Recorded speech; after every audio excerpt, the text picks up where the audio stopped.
Packed up my bags and moved to Hollywood. Gonna find my fame in that neighborhood. And how's everybody doing? Thanks for all your support. Episode 9 was a great success. The show has just really been getting a wonderful response, and thank you so much, gang. You've been so supportive. So yeah, let's just get right to it. So I went to a party last night, and it was for the Joker, and Joaquin Phoenix was there, so I got a chance to catch up, and talk to him, ask him how the fan band was. No, just kidding. I was a cater waiter. I worked this party last night. Joaquin Phoenix stars in the Joker, and it was a premiere party for the Joker. But it was a lot of fun. Everybody kept coming back saying, "Did you see this person? Did you see that person?" And I'm like, no. And I'm thinking, where is Carolyn Lupo Batista, my star whisperer? Last week I called her Carolyn Lupo, but then she's in fact been married a gazillion years, and her last name is Batista. Star whisperer, you needed to be there last night. I thought of you again. Oh yeah, didn't get to talk to Joaquin, but I burned a hole through the side of his head for 3 straight hours while he was there. He was only about a foot away. He was really accessible, really friendly. I got a couple of pictures. I wouldn't say that they were really recommended by the catering division, but I really have no complaints. You have to keep the mic straight up and down like this, hopefully, to get some good sound. I was in the Uber about a month ago, and I started talking to this young man, and I know his name. We've actually kept in contact for the last month. We've been, he's been showing me more of his work, and I've been showing him mine, and he's been really supportive, and I him as well. But he asked me not to give up his real name, which I think is super cool and mysterious. But, Video Sloth is his name, persona name, and he agreed to let me show his video. He was actually so grateful. He thanked me like 1,000 times. I was like, man, you're the talented one. Thank you. Check out his work. He has this technique that he uses that's completely different. He uses this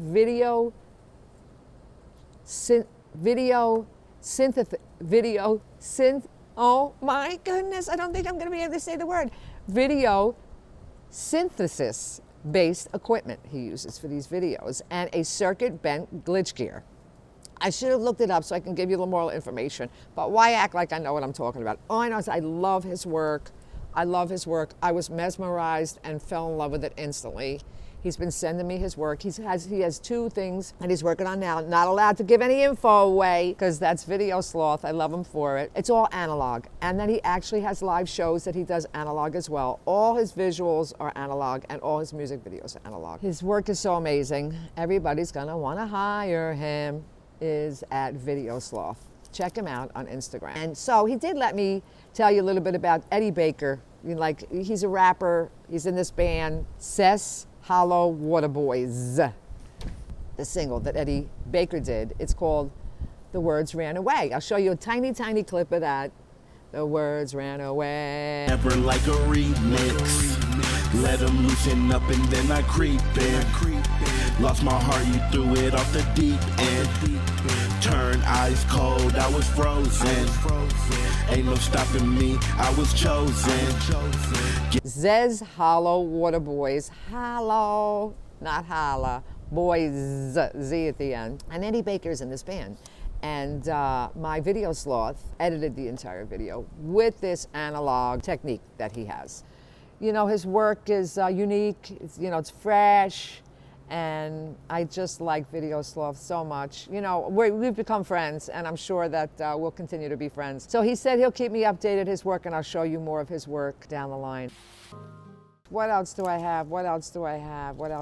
Oh. I've been going to this group, The Wall. It's an acting group. I went with a friend of mine a year ago, and I have hardly missed since. Keith Biondi is at the group, mostly every Monday too, participates in the critique, and he always has some good advice, and he's a good actor. And he got an idea for this film. It's called The Ledge, and Keith Biondi, 2 actors, amazing. Keith Biondi and his co-star, Ariana Cirina, Cirina, just in case I don't pronounce it right. She is fantastic. She kills it. She kills the performance. And so does Keith. And he wrote this piece. And wait till you see it. I'm going to premiere it on Dina Six TV today.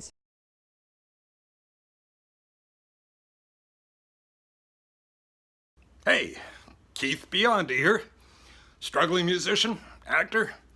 I have a master's degree in double bass performance from Eastman Conservatory and been a member of Fresno Philharmonic for over 20 years. As far as my acting goes, check out this movie, The Midnight Man, available for free on Amazon Prime. Came out 2017. See me as Dirty Man. Done lots of silly shit over the years, like Colby Kelly's music video, Christmas in the Sand, where I was surfing Santa Claus, or Google Muddybeard. Watch me make a fool of myself on the show Wipeout.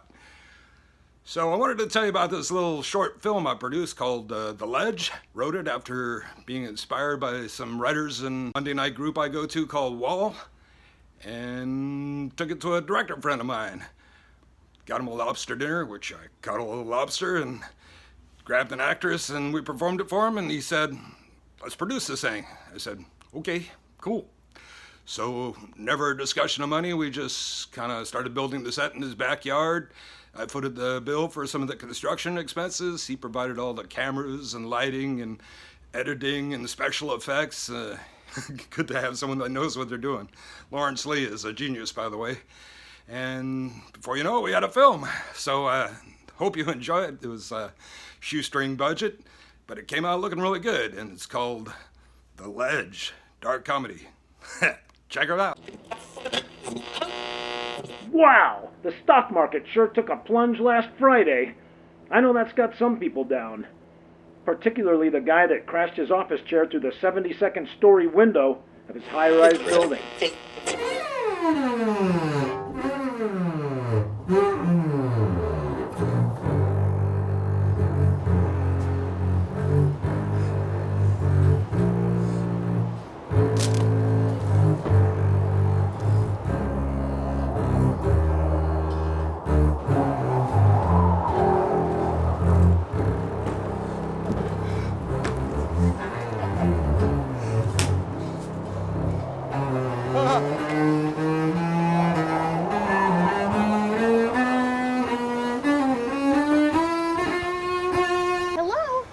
Don't try to stop me! Oh, I wouldn't dare. I'm ghastly afraid of heights. Broke out in a sweat just riding the elevator up. What do you want? Well, it's funny you should ask. You see, I work for the Bureau of Advisement and Analysis of Self-Termination, and I was just following up on a case when Bureau what? Advisement and Analysis of Self-Termination. You mean suicides? Oh, we try not to use that word. Too many negative connotations. So you advise people how to kill themselves? Oh, heavens, no. We merely collect data for government research to help develop programs in order to deal with the rising number of self-induced unassisted fatalities, usually after the fact to be sure, which is why this is such a fantastic opportunity of being able to acquire information from the source prior to the occurrence, as it were. I mean, how lucky am I to find you here? I mean, what are the odds? It's Kismet? Stop by asking what your name is. That is, if I'm not holding you up from anything. Aloysius Barndickson. Well, that certainly explains a lot.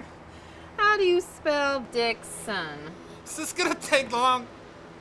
Come to think of it, I do have a rather pressing engagement. Considering the nature of your engagement, I sincerely doubt I'll have another opportunity. But it's just a few more questions. You'll be doing me a tremendous favor. Oh, and I can help with the aftermath. You know, body disposal, relating last wishes, spousal notification. I'm not married. Oh, well, that's surprising. You're among the 3 percentile then. What about relatives? Do you live with your mother? What makes you think I live with my mom? I'm only making assumptions based on a purely statistical basis. I mean, that's what they pay me for. I'll leave my mother out of this. She's got enough problems dealing with my father. Could I have their names and address? I need to send them the standard requisition. Requisition? For what? Expenses. There are cleanup fees, transportation, body disposal, and so on. You have, I assumed, already made a disposition of property. I don't really have anything worth leaving to anyone. No one that I particularly want to give it to, even if I did. But I don't like the idea of my parents being charged for my demise.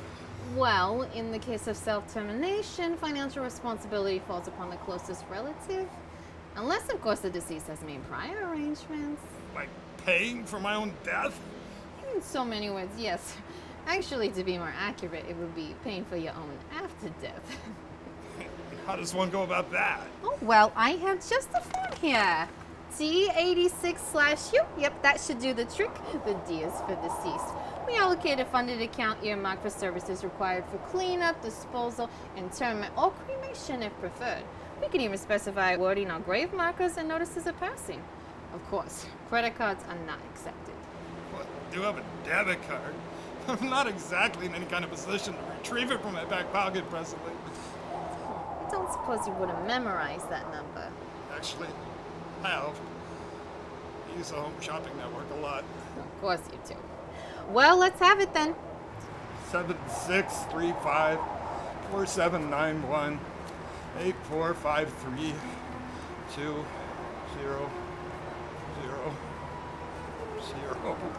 And the 3-digit confirmation code. 3, 2, 1. Oh, expiration date.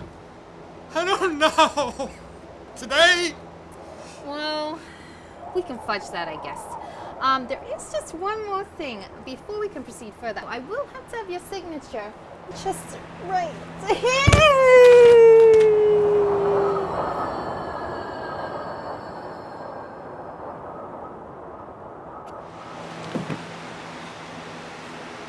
Don't know why. I'm suddenly feeling somehow somewhat optimistic.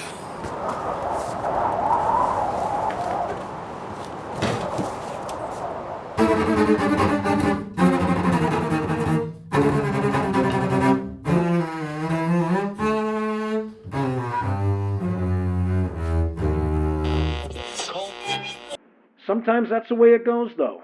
You find yourself on a really good roll, then suddenly the bottom just drops out.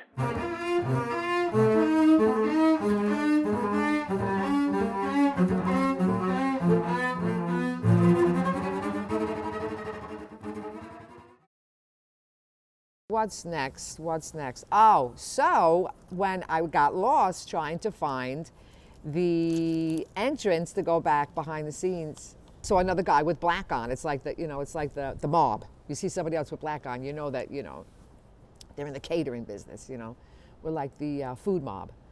And I was like, hey man, do you know where you're going? He was like, no. So, instantly, and his name is Edgar Mota. And it turns out he's a comedian. Wanted to be a comedian since the time he was 14, but he didn't start getting his chops wet until he was 22 in college. He went to Columbia, and then he decided he was in Chicago. And then he decided to come out to LA and, and to hone his craft. So he's been out here doing the deal for 6 years. Edgar's influences are George Lopez and Gabriel Iglesias. Gabriel Iglesias, not Julio Iglesias, Gabriel Iglesias. He performed in Flappers at the Yoo-Hoo Room. Yoo-Hoo Room, I don't know. Yoo-Hoo! Gets up on that stage, man, in front of people, and like you not only have to say something, but you got to make these cats laugh. More power to you, Edgar Mota. Hi, it's Edgar Mota. I'm originally from Chicago, born and raised. I currently live in Los Angeles, a comedian. I got shows coming up at October 27th at the Ice House, and I have another one coming up October 8th at East Hollywood. So come check those out. I'm starting this new diet. Anybody here on a diet? Yeah. All right. Yeah. I'm on the free diet. I can't eat any food unless it's free. So how much for that pizza? $11?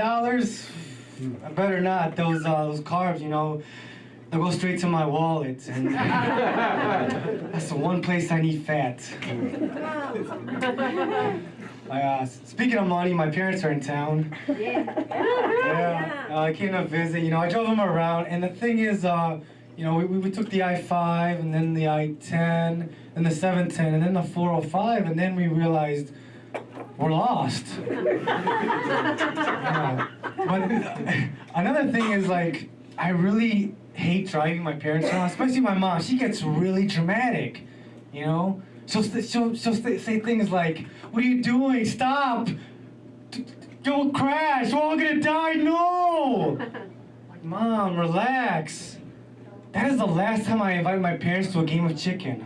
Man. I mean, one more second, and I would have outlasted that train.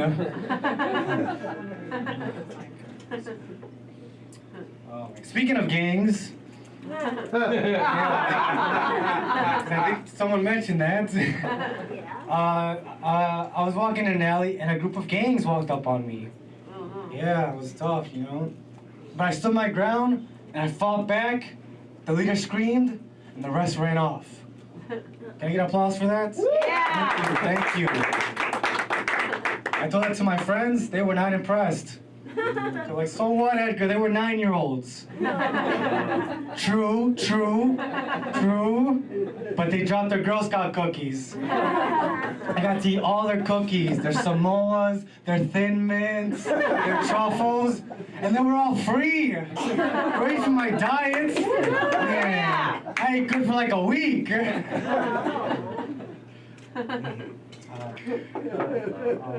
And even with flirting, it's just like piece of cake with me, you know? Like, I was at this bar once, and this girl was who I saw across this bar, you know? I'm staring at her, you know? And she stares back at me, you know? She gets up off her seat. She looks at me, and this is what she says, I kid you not. What the fuck are you looking at, you weirdo? Guys, we had verbal intercourse. I mean, that night, I lost my verbal virginity. Can I get an applause for that? She made me into a man that night. You know, but I think I owe a lot to the way I am. I owe a lot to my father, you know? Because he gave me that tough love, you know? He gave it to me at a time when I needed it, you know? Take my high school graduation, for example. When they called my name up, I'll never forget what he said. He got up off his seat, and he said, "Oh, look who it is! Mr. High School Graduate! Mr. Now you think you're better than me! Mr. Oh, I can spot Africa on a map!" And I'll never forget, after the ceremony, this is what he said to me. He gave me like words of advice that I still take to me to this day. He said, "Mijo, when life gives you lemons, you are fucked." Guys, that's my time. Thank you so much.